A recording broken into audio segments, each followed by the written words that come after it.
For today's review, I'm going to be talking about Apollo 13.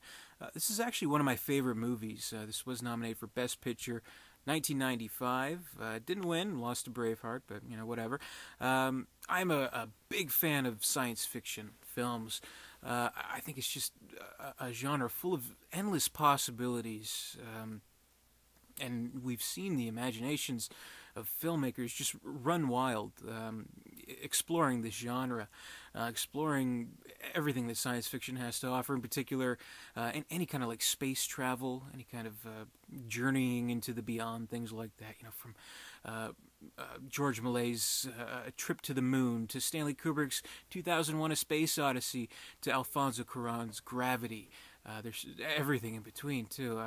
Just such a great genre. But I mean, the astonishing thing is that somewhere along that line, mankind did decide, hey, we are going to explore space. We're going to land on the moon. It amazes me to this day that man has been on the moon. That's amazing. And as this film opens, it does show that fateful day in 1969 when Neil Armstrong was the first man to walk on the moon.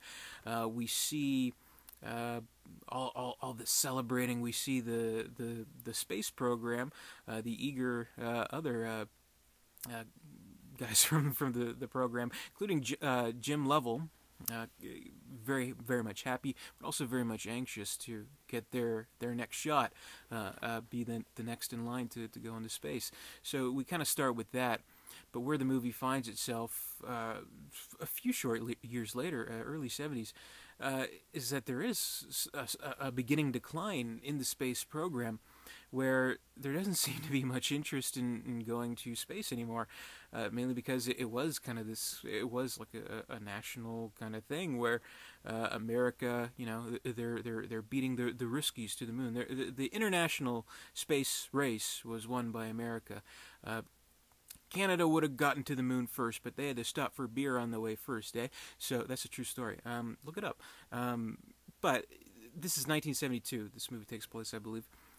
Already they're kind of just not interested anymore. And when Jim Lovell and his crew, which includes the great Bill Paxton, the great Kevin Bacon, and Gary Sinise as the backup back home, he gets left behind because they think he has measles. He didn't end up having measles, but whatever. General public doesn't seem to be interested in that.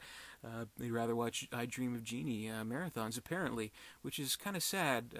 And I don't think much has changed today, unfortunately. There doesn't seem to be much interest. I suppose we'd rather see space in IMAX as opposed to seeing mankind accomplish the real deal, which is kind of sad.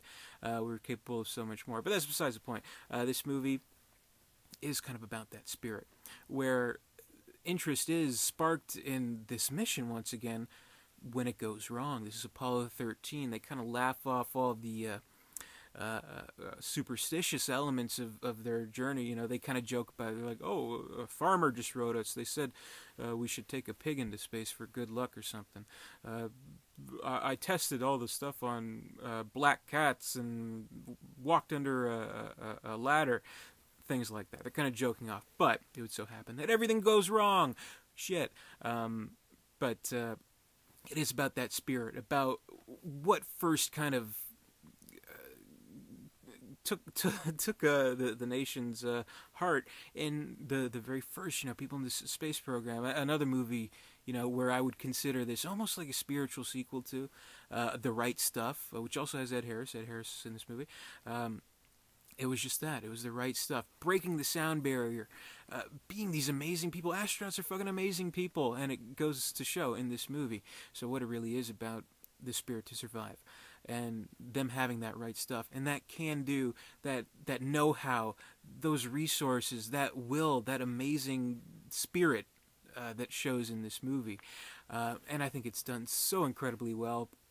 It's only someone like, I guess, Ron Howard could do. I mean, he is a great director by his own right. I mean, maybe this almost kind of feels like Spielbergian in a way. It does, have the triumphant music and very heartwarming, I guess you could say. And there is that. So I think it captures two moods very well. One, it does have the drama down on earth with Jim Lovell's wife, played wonderfully by Kathleen Quinlan, who's nominated for an Oscar. Everyone at Mission Control with Gary Sinise left behind, kind of trying to replicate, trying to simulate as much as possible what has gone wrong up there, and trying to fix it, basically solve it. And of course, Ed Harris in his role. He was also nominated for an Oscar, so it's just absolutely wonderful. There's little details like, at the beginning of the launch, he gets a vest from his wife, which I think is a nice little detail, cute little detail to kind of humanize the character a little bit. Ed Harris is always great. And of course, as one of the NASA guys, we have Clint Howard, who's always in Ron Howard's movies. And he's always, in any movie he's in, he always has the headset, and he's looking at computers and stuff. I don't know. That's just Clint Howard, but whatever. And it also does capture the very claustrophobic and the very tense goings-ons in the spacecraft, where it's just three guys, they're stuck together. What are they going to do? There does reach a point where there's bickering, there's arguing. It's a very unimaginable situation to be in. First, there is a kind of despair in losing the moon. They know on this trip there's no going to the moon anymore. So that's kind of a very bitter pill to swallow for them, particularly for Jim Lovell. You hear Tom Hanks, so great in his role. You hear in his voice, we just lost the moon. It's heartbreaking. Tom Hanks, he can do no wrong. He just really sells that performance, and he really just kind of exudes this kind of all-American, just wonderful kind of human being that I think is very necessary in the portrayal of this character.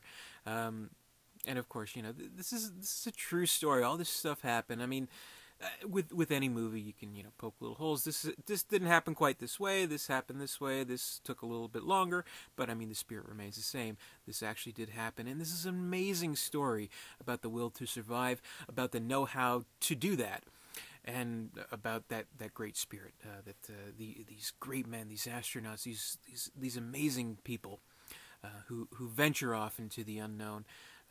Taking risks such as this. I mean, just so incredible. An inspiring movie and a wonderful one. Ron Howard's direction is great. He was not nominated for Best Director for this, which was a slap in the face. He was nominated, he won the DGA, which usually the Directors Guild Award.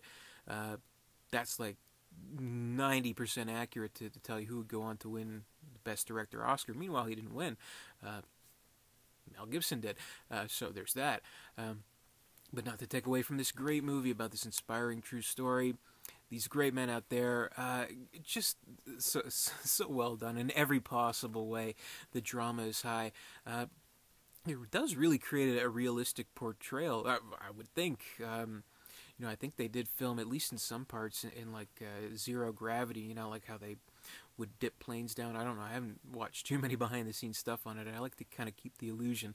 But I know one of kind of the boastful stories about the movie is that ILM contributed a great amount to the effects, particularly with the launch scene where Apollo 13 launched. And apparently the story goes, NASA, went to the filmmakers, was like, how did you get that footage? How did you clean up that old footage? And they're like, no, it's special effects. So I don't know. I think that's kind of cool. So the special effects really hold up. And it's not really a special effects-based movie, but there's enough to give it that realistic feel, which I think is very important in keeping with that atmosphere, with the claustrophobia, with, you feel like you're in there with those three men.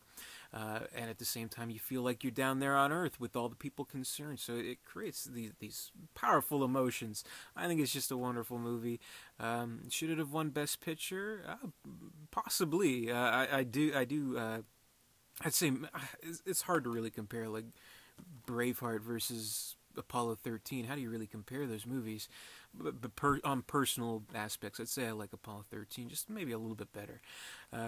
So yeah, I think it's a great movie. You haven't watched it, you owe it to yourself to check this out. This is one of the greats, one of the best of the 90s, one of Tom Hanks' best, one of Ron Howard's best, just great all around. So yeah, that'll be my review. Thank you very much for watching. Plenty more reviews to come. 31 Days of Oscar. Stay tuned for more. And if you haven't, subscribe to me, please. Leave me a comment. Let me know what you think of Apollo 13. And give me a thumbs up. That'd be awesome. Could you do that? So yeah, I'll see you later.